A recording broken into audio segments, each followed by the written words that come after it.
Keluarga korban kasus pembunuhan ini mendatangi Polsek Bontoala, Makassar. Mereka mempertanyakan penyelesaian kasus yang menewaskan anak mereka pada Agustus 2023 lalu. Keluarga korban mendesak polisi segera menangkap pelaku penganiayaan hingga anak mereka akhirnya meregang nyawa. Kasus penganiayaan ini terjadi di Jalan Veteran Utara. Korban bersama rekannya dianiaya sekelompok orang hingga kritis. Korban pun sempat dilarikan ke Rumah Sakit Pelabuhan Makassar, namun nyawanya tak tertolong. Mata biru tidak bisa terbuka, yang sebelah kanan. Di sini luka, keluar darah dari hidung, cairan pink sama di telinga, kaki bocor. Itu apa yang bikin kita yakin kalau itu luka aniaya?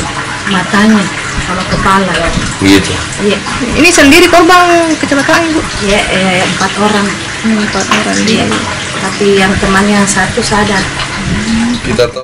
Ada warga khusus yang dijadikan saksi bahwa kami sudah memeriksa 8 orang saksi bahwa penyebab kecelakaan itu karena ada hal lain, namun belum ada yang menunjuk ke arah sana.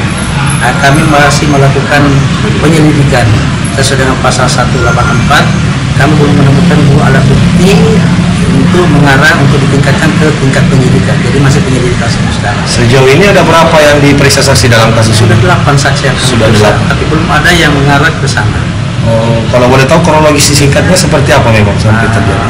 Pada saat itu ini yang korban ini berbonceng 4 ya, atas nama si Revan ini yang membonceng, ada yang Angga dan ada Tuba dan yang satu Putih dan Jauri. Nah, ini berbonceng 4 dari arah veteran ya, dari arah veteran ke arah veteran ke arah depan pasar Kalimbo.